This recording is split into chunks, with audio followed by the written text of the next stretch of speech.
स्वागत है सभी का द्रोणाचार्य क्लासेस के यूट्यूब चैनल पर। मैं हिमांशु कश्यप। तो हम बात कर रहे थे एरर के बारे में कि गणित को पढ़ते समय बच्चे अक्सर गलतियां क्यों करते हैं, गलतियों का कारण क्या होता है और हमें कैसे इनका निवारण करना है, इसके बारे में हमें यहाँ पर पढ़ना होगा। तो हमने पिछली क्लास में आपको कॉन्सेप्ट बताया था कि बच्चे कौन कौन सी गलतियाँ करते हैं, कैसे गलतियाँ करते हैं, इनको हम कैसे दूर कर सकते हैं।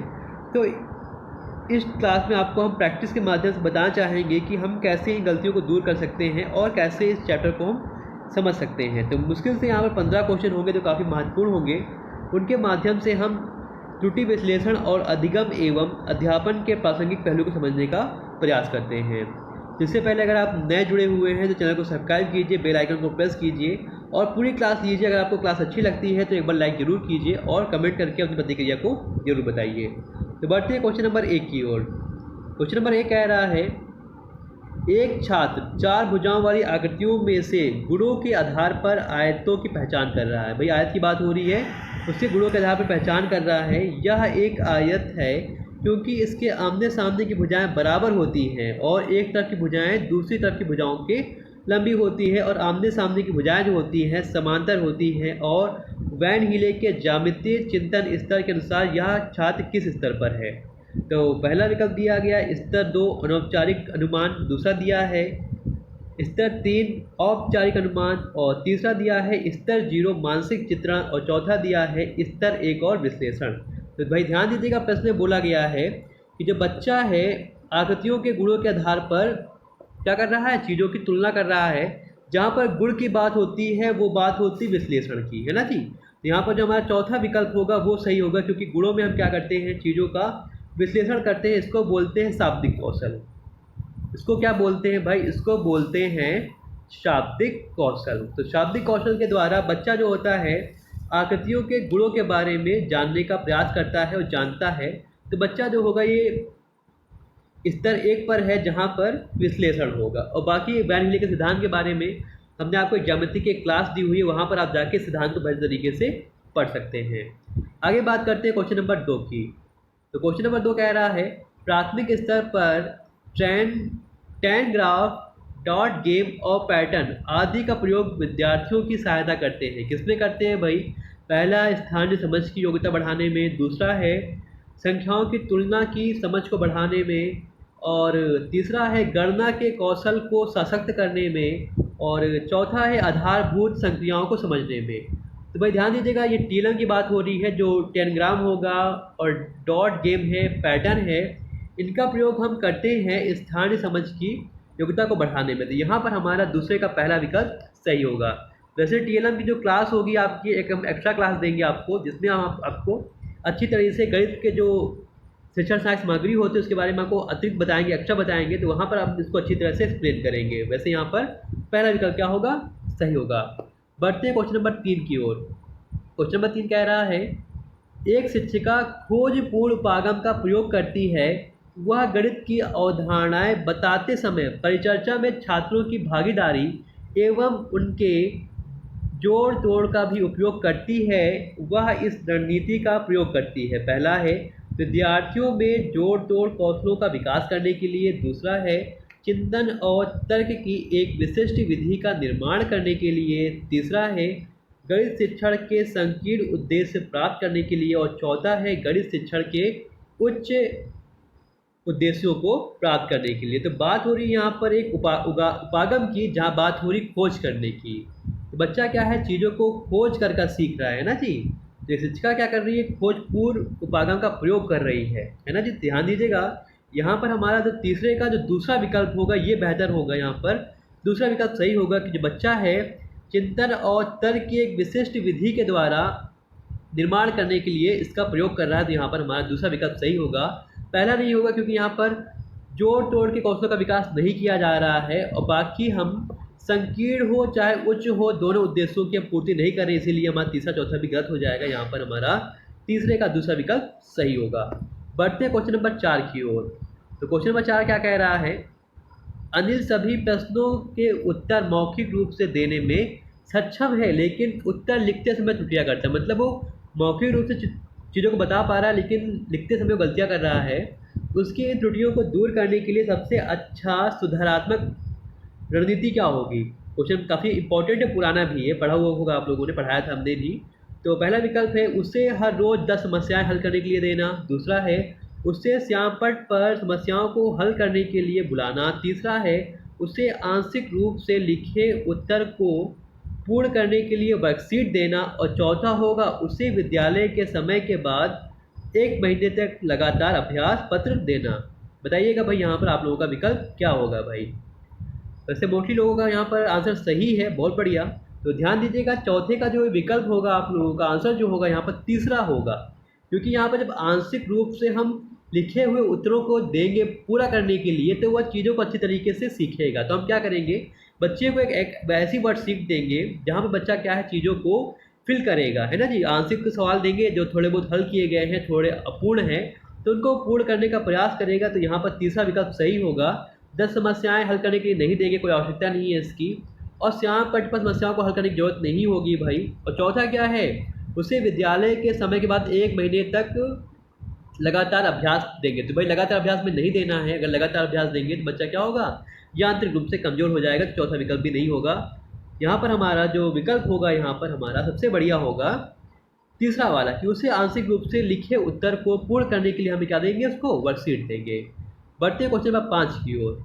क्वेश्चन नंबर 5 कह रहा है एक अच्छे गणित अध्यापक में क्या होना आवश्यक है भाई। ध्यान दीजिएगा, पहला है अच्छा संचार कौशल तथा परिमित उत्तर प्रश्न का अच्छा ज्ञान होना। दूसरा है अवधारणात्मक ज्ञान समझ तथा गणित को वास्तविक जीवन से जोड़ने की क्षमता होनी चाहिए। और तीसरा है संख्या प्रणाली बीजगणित तथा ज्यामिति का अच्छा ज्ञान होना चाहिए। और चौथा है समस्या को तुरंत समाधान करने की योग्यता होनी चाहिए। बहुत ही बढ़िया, इसका उत्तर सभी लोग देना चाहिए, सभी का उत्तर सही होना चाहिए यहाँ पर। बहुत बढ़िया, बहुत ही इजी क्वेश्चन है। तो यहाँ पर ध्यान दीजिएगा, बात हो रही है वास्तविक जीवन से जोड़ने की और अवधारणा की, है ना जी। तो जहाँ पर बात होती है अवधारणात्मक ज्ञान की और समझ की और वास्तविक जीवन से जोड़ने की क्षमता को, तो यहाँ पर हमारा विकल्प सही होगा। जो पांचवें का विकल्प होगा हमारा दूसरा हमारा सही होगा। बढ़ते हैं क्वेश्चन नंबर 6 की ओर। 6 कह रहा है अंकिता 56 को 506 लिख रही है, ठीक है जी। और 25 को 205 लिख रही है, मतलब बीच में 0 लगा रही है। 20 और 5 अलग अलग लिख रही है और 50 और 6 अलग अलग लिख रही है। तो अंकिता की अधिगम की बाधा क्या है और किस प्रकार शिक्षक उसकी सहायता कर सकते हैं। तो पहला है अंकिता ने स्थानीय मान की अवधारणा को ठीक से नहीं समझा है। और तीसरा है अंकिता ने अभी तक 10 तक गिनती गिनना नहीं सीखा है। और तीसरा है अंकिता को लगता है कि वह कभी भी गणित का अध्ययन नहीं कर सकती। अंकिता लापरवाह लड़की है, वह कभी भी अध्ययन की ओर ध्यान नहीं देती। तो भाई यहाँ पर गलती जो बच्चे कर रहा है, भाई यहाँ पर सभी का विकल्प सही है, बहुत बढ़िया। यहाँ पर हमारा पहला विकल्प सही होगा। जो बच्चा है अवधारणात्मक त्रुटि तो कौन सी है उसकी, बच्चों को स्थानीय मान की अवधारणात्मक जो अवधारणा है उसके बारे में बेहतर तरीके से नहीं जानता, इसलिए वो गलती कर रहा है। तो यहाँ पर पहला विकल्प हमारा सही होगा। बढ़ते हैं हम क्वेश्चन नंबर 7 की ओर। क्वेश्चन नंबर 7 बहुत ही बढ़िया है। जब मार्बल यानी कि कंचा या मनका आदि से विशाल को पढ़ाया जाता है तब वह अच्छी तरह से पाठ को समझता है ना जी। मतलब कि बच्चों को हम कुछ वस्तुओं के माध्यम से पढ़ा रहे हैं तो समझ रहा है वो। उसे मार्बल का उपयोग कर पुनरावृत्त घटाओं की तरह विभाजन करना पढ़ाया गया। तो विशाल को क्या है, पहला डिस्लेक्सिया है, दूसरा है गतिक परक शिक्षार्थी है, तीसरा है को गणना विकार है, चौथा है बहुत ही बुद्धिमान है। तो भाई बच्चा ऐसा भी नहीं है कि बहुत बुद्धिमान हो, और डिस्लेक्सिया की तो बात ही नहीं हुई है, पढ़ने की बात हुई है, लेकिन यहाँ पर बात हो रही है कि वो मार्बल के माध्यम से, कंचे के माध्यम से, मनके के माध्यम से सीख रहा है। तो यहाँ पर दूसरा विकल्प सही होगा, क्योंकि वो गति परक कर रहा है, एक्टिविटी कर रहा है, एक्टिविटी करके सीख रहा है। तो यहाँ पर हमारा 7वें का दूसरा विकल्प हमारा सही होगा। बढ़ते हैं क्वेश्चन नंबर 8 की ओर। क्वेश्चन नंबर 8 बहुत ही ईजी है, सभी लोग उत्तर दीजिएगा इसका। मानसिक गणित नहीं है, क्या नहीं है भाई। पहला है तार्किक रूप से सोचना, दूसरा है छात्रों की समझ का स्तर बढ़ाना, और तीसरा है गैर आनंददायक और छात्र मानसिक गणित करने का मजा प्रदान करते हैं, और चौथा है मूलभूत गणितीय तथ्यों को स्मरण जैसे समय सारणी रटन रूप से जानना। तो भाई पढ़ने के लिए तथ्यों का स्मरण करना, है ना जी, तथ्यों का स्मरण करना और साथ में सारणी को, समय सारणी को याद करना इंपॉर्टेंट नहीं है, तो यहाँ पर हमारा चौथा विकल्प ही सही होगा। मतलब कि चौथा विकल्प जो होगा हमारा, ये मानसिक गणित का कोई भाग नहीं होता है, इसीलिए हमारा चौथा विकल्प सही होगा। बाकी सारे भाग होते हैं हमारे। तो बढ़ेंगे आगे, हम बात करते हैं क्वेश्चन नंबर 9 की। तो क्वेश्चन नंबर 9 क्या कह रहा है? हाँ, क्वेश्चन नंबर 9 कह रहा है, ध्यान दीजिएगा, कक्षा में गणितीय दीवार का निर्माण करने से छात्रों को क्या सहायता मिलती है? भाई हमें क्या करना है, गणित की दीवार का निर्माण करना है, मतलब बच्चे के कॉन्सेप्ट का निर्माण करना है ना जी, उसको दृढ़ करना है, स्थिर करना है। तो यहाँ पर हमें क्या करना होगा? पहला है गणित में कठिन अवधारणा को समझने में, दूसरा है कक्षा में अपनी स्थिति के बारे में जानने में, तीसरा है अपनी उपलब्धि का प्रदर्शन करने में, चौथा है अन्य लोगों के साथ अपने विचार और समस्याएं साझा करने में, और रचनात्मक क्षमता का प्रदर्शन करने में। तो भाई यहाँ पर कठिन अवधारणा की बात नहीं होगी, अपनी स्थिति की बात नहीं होगी, उपलब्धियों की बात नहीं होगी। यहाँ पर हमारा चौथा विकल्प सही होगा कि अन्य लोगों के साथ अपने विचारों को, समस्याओं को साझा करने में और अपनी रचनात्मक क्षमता को प्रदर्शित करने में सहायता मिलेगी। तो यहाँ पर हमारा चौथा विकल्प सही होगा। बढ़ते हैं क्वेश्चन नंबर 10 की ओर। 10 क्या कह रहा है भाई? निम्नलिखित में से कौन सा एक गणित में समस्या हल करने का रणनीति नहीं है? पहला है रटन अधिगम, याद करना, रटना, दूसरा है परीक्षण और त्रुटि, और तीसरा है रेखांकन, चौथा है पीछे की ओर हल करना। तो भाई जो रटना होता है ये किसी प्रकार की गणित को हल करने की समस्या या गणित हल करने की रणनीति नहीं होती। यहाँ पर हमारा पहला विकल्प ही गलत हो जाएगा, मतलब यही सही होगा। परीक्षण और त्रुटि के बारे में हम जानते हैं, रेखांकन के बारे में जानते हैं, और पीछे की ओर हल करना भी आप जानते हैं। तो यहाँ पर हमारा 10वें का पहला विकल्प क्या होगा? सही होगा। बढ़ते हैं क्वेश्चन नंबर 11 की ओर। 11 कह रहा है, पूजा एक शब्द समस्या सुनती है और तुरंत अपनी प्रतिक्रिया देती है। बहुत ही बढ़िया प्रश्न है, ध्यान दीजिएगा, आप लोग गलती मत कीजिएगा। यहाँ पर पूजा एक समस्या सुनती है और तुरंत अपनी प्रतिक्रिया देती है, बहरहाल ज़्यादातर समय उसकी प्रतिक्रिया गलत होती है। जब पूछा गया कि यदि एक नोटबुक की कीमत 10 है तो 8 नोटबुक खरीदने के लिए उससे कितनी पैसों की आवश्यकता होगी, तो शीघ्रता ही उसका उत्तर आता है 50। लेकिन 50 नहीं होना चाहिए भाई, 80 होना चाहिए।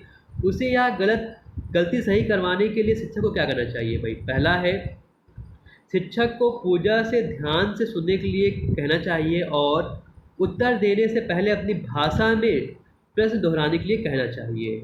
दूसरा है शिक्षक को इस तरह के कई प्रश्न देने चाहिए ताकि मूलभूत गणितीय समस्याएं हल करने में पूजा का पर्याप्त अभ्यास हो। तीसरा है शिक्षक को उसे उत्तर देने से पहले 2 बार सोचने के लिए सख्त चेतावनी देनी चाहिए। और चौथा है शिक्षक को उससे अपनी कॉपी में 2 बार प्रश्न लिखने और फिर उत्तर देने के लिए कहना चाहिए। अब बहुत लोग बच्चे हम उत्तर देंगे यहाँ पर पहला और दूसरा, अब लेकिन बात यहाँ पर ये होगी कि इसका आंसर पहला होगा कि दूसरा होगा। मोस्टली बच्चों ने यहाँ पर उत्तर दिया है भाई दूसरा वाला भाई, लेकिन यहाँ पर जो इसका उत्तर होगा भाई ध्यान दीजिएगा आप लोग, इसका आंसर जो होगा 11वें का पहला होगा। कैसे होगा हम बताते हैं आपको, कैसे होगा भाई 11वें का पहला उत्तर, दूसरा क्यों नहीं होगा। तो प्रश्न हमारा ये कह रहा है पूजा क्या कर रही है? समस्या को सुनती है। एक शब्द समस्या है, पूजा उसको सुनने का प्रयास करती है और तुरंत वो क्या करती है? प्रतिक्रिया देती, मतलब चीज़ों को सुनती है, गड़बड़ सुनती है, गलत सुनती है, लेकिन तुरंत उसका आंसर देती है। मतलब मैथ्स में वो ठीक है, बढ़िया है, लेकिन वो सुनने में गड़बड़ कर रही है ना जी, चीज़ों को सुन नहीं पा रही सही से। इसीलिए हम क्या कहेंगे कि अब अध्यापक क्या करेगा, कहेगा बेटा तुम अपनी समस्या को, इस प्रश्न को दोबारा अपने शब्दों में कहो। जब वो दोबारा कहेगी तो हम सुनेंगे क्या वो गलत नहीं सुनी उसने, है ना जी। तो यहाँ पर हमारा जो पहला विकल्प होगा बस वो सही होगा, क्योंकि शिक्षक को पूजा से ध्यान से सुनने के लिए और उत्तर देने से पहले अपनी भाषा में प्रश्न दोहराने के लिए कहना चाहिए कि भाई उसने 10 और 8 ही सुना है, कहीं उसने 10 और 5 तो नहीं सुन लिया, है ना जी। 10 और 5 सुनेगी तो 50 बताएगी आंसर, तो इसीलिए उसको सुनने में दिक्कत हो रही है, तो इसीलिए यहाँ पर पहला विकल्प सही होगा। अब दूसरा क्यों नहीं होगा, जब ध्यान दीजिएगा, दूसरा इसलिए नहीं होगा क्योंकि यहाँ दिया गया है शिक्षक को इस तरह की कई प्रश्न देने चाहिए भाई। तो हमें पता होगा कि बच्चों को अधिक से अधिक अभ्यास नहीं करानी है ना जी। हमें बच्चे के कॉन्फिडेंस को मजबूत करना है, ना कि हमें अधिक से अधिक अभ्यास करानी है। तो कई प्रश्न हमें नहीं देना है कि मूलभूत गणितीय समस्याएं हल करने पूजा को पर्याप्त अभ्यास हो। तो भाई अभ्यास पे हम कम से कम ध्यान देते हैं, हम ध्यान देते हैं तो समझ पे, है ना जी। इसीलिए यहाँ पर हमारा दूसरा विकल्प गलत हो जाएगा, पहला ही सही होगा। आगे बढ़ते हैं, बात करते हैं क्वेश्चन नंबर 12 की। क्वेश्चन नंबर 12 बहुत ही ईजी है। एक शिक्षक को छात्रों को गुणनखंड सिखाना चाहता है। ऐसा करने के लिए निम्नलिखित में से कौन सा जोड़ तोड़ आपकी दृष्टि में सबसे अच्छा हो सकता है। तो भाई अगर हमें गुणनखंड के बारे में पढ़ाना होगा तो भाई किसके बारे में जानेंगे हम, वेगस से, डॉट पेपर से, या बीज गणितीय टाइल्स से, या फिर दो तरफा काउंटर से। तो यहाँ पर हम बीज गणितीय टाइल्स का प्रयोग करते हैं बच्चों को हम गुणनखंड पढ़ाने के लिए, है ना जी। जब आपको टेलम के बारे में पढ़ाएंगे तो आपको बेहतर तरीके से बताएंगे कि कैसे इसका प्रयोग करते हैं। तो यहाँ पर 12वें का तीसरा विकल्प सही होगा। आगे बढ़ते हैं, बात करते हैं क्वेश्चन नंबर 13 की। क्वेश्चन नंबर 13 काफ़ी इंपॉर्टेंट है, पुराने परीक्षाओं में आया हुआ है। तो प्राथमिक कक्षाओं में बच्चों को गणित पढ़ाने के लिए बनाए जाने वाली पाठ योजना का निम्नलिखित में से कौन सा अति महत्वपूर्ण पहलू है। कौन सा पहलू उसके बारे में बात करनी है। पहला है पाठ्य पुस्तक के अनुक्रम का अनुसरण करना। दूसरा है गणितीय संकल्पनाओं को संरचनात्मक ढंग से प्रस्तुत करना। और तीसरा है विद्यार्थियों को अवसर देना कि वे संकल्पनाओं को संरचना करें। और चौथा है क्रियाकलापों को लिखना और इस संदर्भ में प्रश्न देना। सभी लोग यहाँ पर कमेंट कीजिएगा कि आपका आंसर यहाँ पर क्या है। जी बहुत बढ़िया, यहाँ पर सभी का आंसर सही है। यहाँ पर 13वें का तीसरा विकल्प सही होगा, क्योंकि बच्चे को जब अवसर देंगे हम कि वो अपनी संरचना का निर्माण खुद से करे तभी वो सीख सकेगा। तो यहाँ पर तीसरा विकल्प सही होगा कि बच्चों को हम अवसर दें कि बच्चे की जो संकल्पना है उसकी संरचना का निर्माण वो स्वयं कर सके। तो यहाँ पर 13वें का तीसरा विकल्प सही होगा। बढ़ते हैं क्वेश्चन नंबर 14 की ओर।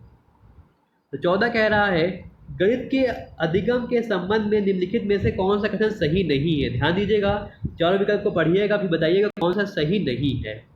तो पहला है गणित में उत्कृष्ट प्रदर्शन की प्रतिभा स्वाभाविक होती है।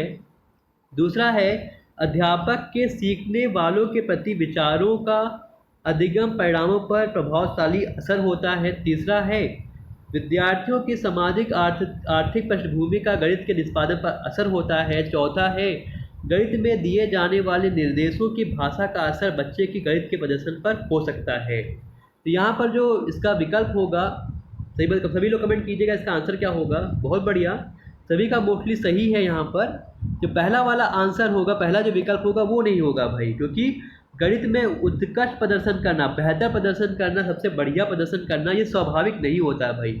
यहाँ पर आपकी मेहनत लगेगी, काफ़ी अभ्यास करना होगा आपको, है ना जी। तो इसीलिए पहला ही विकल्प क्या हो गया भाई, पहला ही विकल्प गलत हो जाएगा कि गणित में जो उत्कृष्ट प्रदर्शन होता है ये स्वाभाविक नहीं होता है भाई। यहाँ पर हमें अभ्यास करना पड़ेगा, चीज़ों को हमें सीखना पड़ेगा। तो यहाँ पर हमारा पहला विकल्प क्या हो जाएगा, सही हो जाएगा। बाकी सारे हमारे इसमें नहीं होंगे। तो बढ़ते हैं अंतिम क्वेश्चन की ओर, बात करेंगे क्वेश्चन नंबर 15 की। तो क्वेश्चन नंबर 15 कह रहा है गणित सीखने के संबंध में निम्नलिखित में से कौन सा कथन सत्य है। भाई कौन सा सत्य है। पहला कह रहा है गणित सीखने के लिए एक कठिन विषय है। दूसरा है आमतौर पर लड़कियां गणित में कमज़ोर होती हैं। तीसरा है हर कोई गणित सीख सकता है। और चौथा है गणित केवल कठोर अभ्यास से सीखा जा सकता है। बताइएगा यहाँ पर 15वें का आंसर क्या होगा। सबसे इजी क्वेश्चन कहेंगे आज की क्लास का 15वां क्वेश्चन होगा भाई। बहुत बढ़िया, सभी का आंसर सही है, हर कोई गणित सीख सकता है। यहाँ पर हमारा तीसरा विकल्प क्या होगा, सही होगा। ये कठिन विषय नहीं होता, ऐसा नहीं है। गणित में लड़कियाँ कमज़ोर नहीं होती, ऐसा भी नहीं है। कठोर अभ्यास सीख सकते हैं, ऐसा भी नहीं होगा। यहाँ पर हमारा तीसरा विकल्प क्या होगा, सही होगा भाई। तो ये हमारी आज की क्लास कंप्लीट हो गई। काफ़ी अच्छा लगा आप लोगों ने पूरी क्लास ली है। और सभी बच्चे कमेंट कीजिएगा कि आप लोगों ने 15 में से कितने अंक हासिल किए भाई। काफ़ी बढ़िया क्लास थी, आपने जाना कि त्रुटि को हम कैसे निवारण कर सकते हैं, है ना जी। तो यहाँ पर हमारी क्लास कंप्लीट होती है। अब मैथ्स की 2 क्लासेस और बची हुई हैं, जिसमें बताएंगे एक क्लास में टीएलएम के बारे में और दूसरी क्लास में बताएंगे हम उपचारात्मक शिक्षण के बारे में। ठीक है, तो अभी के लिए इतना ही, मिलते हैं अगली क्लास में। और जो बच्चे टेलीग्राम से नहीं जुड़े हुए जुड़ जाइएगा, टेलीग्राम पे आपको इसकी PDF भी मिल जाएगी और अन्य क्लासेस भी मिल जाएगी। तो अभी के लिए इतना ही, मिलते हैं अगली क्लास में। धन्यवाद। और सभी लोग एक बार चैनल को सब्सक्राइब कर लीजिएगा जो नए बच्चे जुड़े हुए हैं, और साथ बेल आइकन को प्रेस कीजिएगा और क्लास को लाइक कीजिएगा, अगर आपको अच्छी लगी हो, साथ में कमेंट भी कीजिएगा। धन्यवाद।